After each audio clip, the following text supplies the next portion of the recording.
This is Rochelle Jordan, and You Know I Got Soul.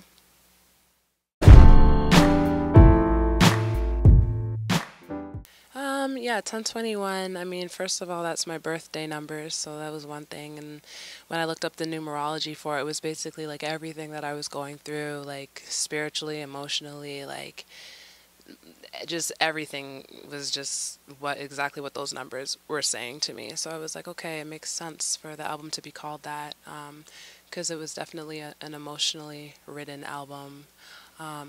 So yeah, it just kind of like worked out like that. And the songs were basically, you know, cultivated over 2 years, being in LA and just working and different experiences and being away from home, away from the comfort of it all. And that's kind of like how it came together, very naturally. Yeah. I mean, I was traveling back and forth from LA, from Toronto to LA. I'd stay in LA like a month at a time, then go back home. And at one point I was like, no, I just have to stay. I just have to stay and be away from it because there's so much creativeness and creative people in LA that I want to connect with, and it helps, you know.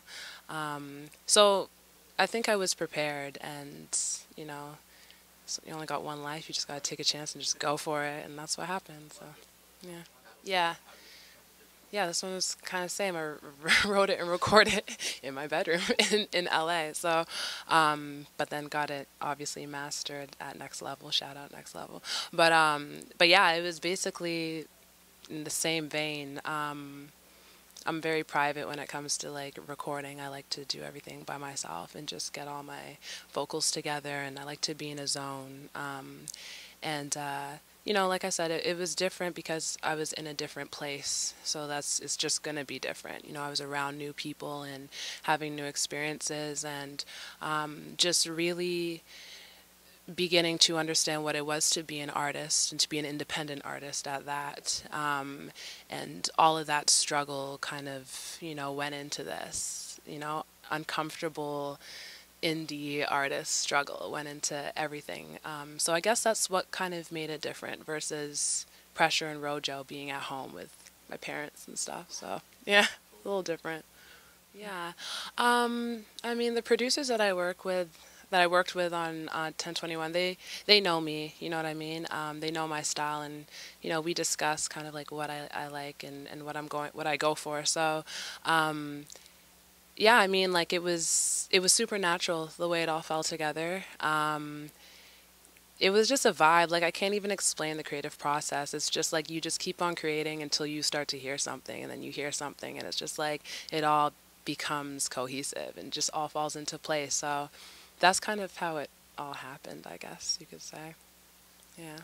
I mean, I mean, it's a comparison. You know what I mean? There's Aaliyah's a legacy that it's just, it is what it is. Like Aaliyah is just great in greatness. So to be compared to that is a really cool thing. But I think as long as people understand that I'm a Rochelle Jordan, you know, I'm the new Rochelle Jordan, and I have my own sound and my own style. And if it's a genuine comparison because, you know, they feel that love that they felt for Aaliyah, then I'm honored by it. But as long as they know that I'm me, and they can accept me for me, then I'm cool with that, you know, 100%. So, yeah, of course.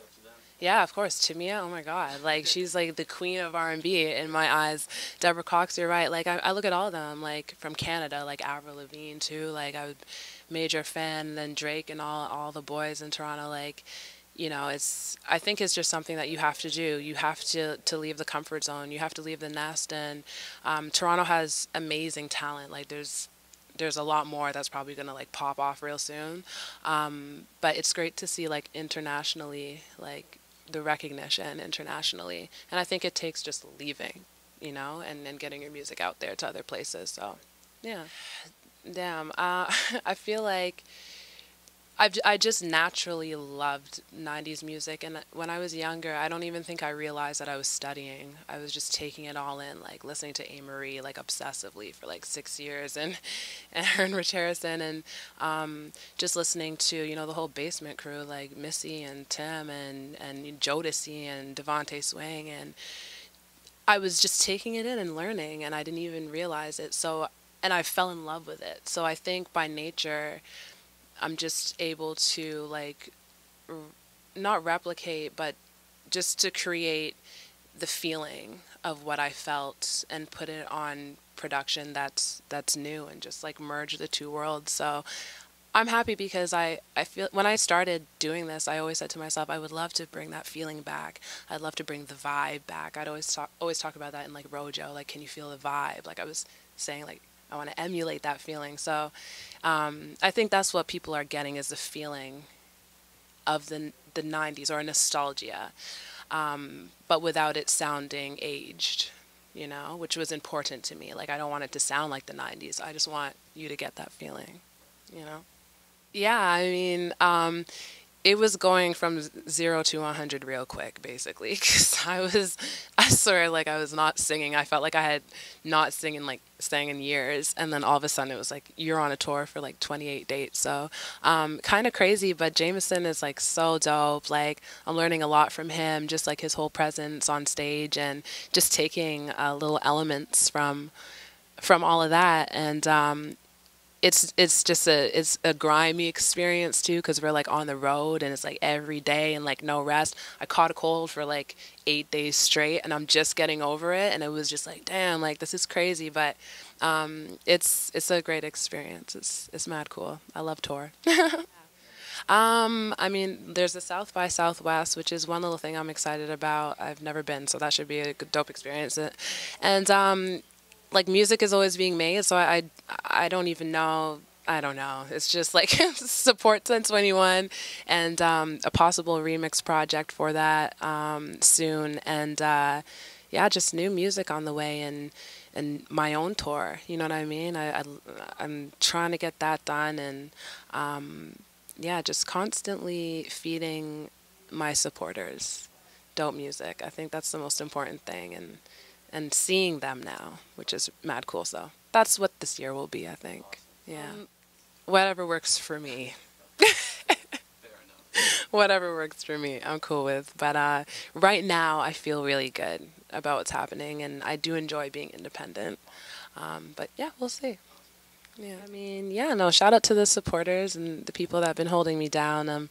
I feel the love, and it's just inspiring to now be able to correspond with them and like talk to them, and really get an eye to eye visual of inspiration from these people. So that's mad cool. So thank you for all the support, because it keeps me going. These people don't even realize that they're my fuel, you know?